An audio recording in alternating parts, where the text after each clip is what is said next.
When people hear terms like throughput, capacity, or bottleneck management, they usually think of factories, production lines, machines. But that's only one small corner of where these ideas apply.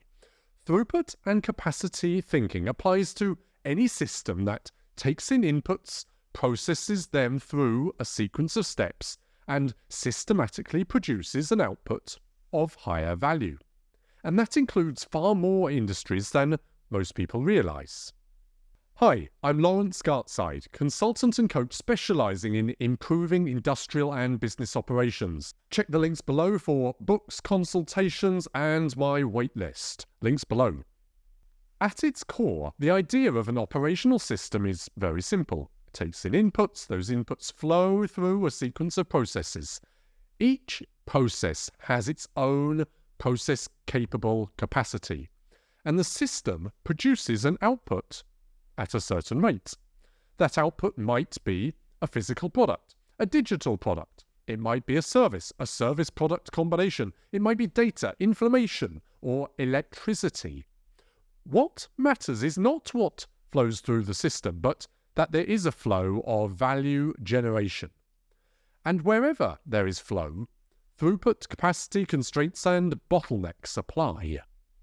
Yes, these ideas were formalized and developed in manufacturing environments, but they were never limited to manufacturing.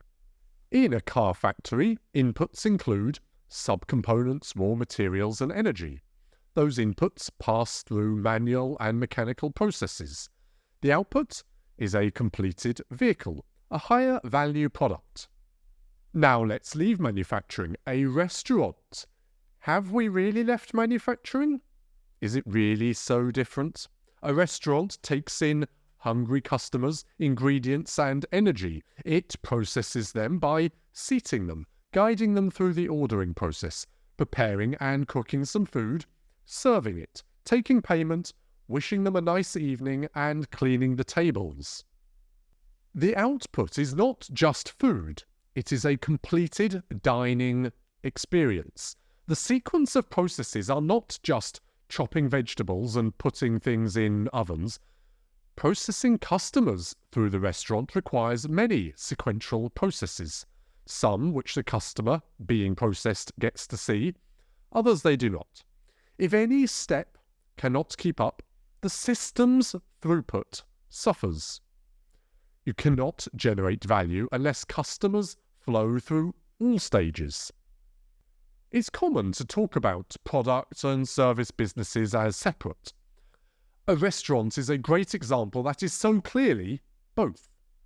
In fact, most operational systems systematically generating value for customers are a bit of both. Moving on, consider a wind farm.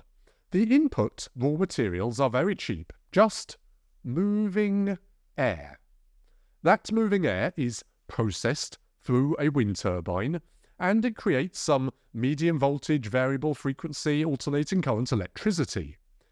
That then has to be rectified, transformed, combined, the voltage stepped up again, high voltage transmission through power lines, stepped back down at grid substation transformers, and again at a distribution substation before the electricity is consumed. Each stage has a discrete capacity. Electricity only creates value if it passes through the entire chain. Unused potential at any stage is lost output. Storage of electricity at scale is currently and foreseeably unfeasible, so the demand and supply must match exactly at every instance of time. Now something very different. A television studio producing sitcoms, series after series. Inputs include the labour of writers, actors, crew, designers, and scripts. Processes include writers writing, actors acting, set builders building, filming, editing, and proofing. The output is a flow of finished digital TV episodes, often as frequently as one per week. This is a repetitive production system. It has flow, it has constraints, and it has a throughput limit, just like a factory. The output just happens to be creative and digital, rather than physical. Productive operations intensive systems are everywhere. Consider healthcare, an emergency department processing patients, agriculture, land preparation, planting, growing, harvesting, and distributing crops, airports, moving passengers through check-in, security, boarding, and takeoff, amusement parks, processing people through rides and attractions, content creation agencies, law firms, telecommunications, data ingress, encoded, packetized, transmitted, decoded, egressed information, and energy systems, all wildly different industries, very unique skills and challenges, but each an operational system, taking in inputs, processing them through a sequence of processes to systematically generate a flow of higher value output. Across all of these examples, the structure is the same. A productive operations intensive system with an output capacity. Each sub-process has its own capacity. The constraint, the limiting element, governs the maximum output capacity and therefore the throughput. This is systems thinking, not industry thinking. This is why throughput and capacity management is not just for manufacturing managers, supply chain specialists, or people with operations in their job title.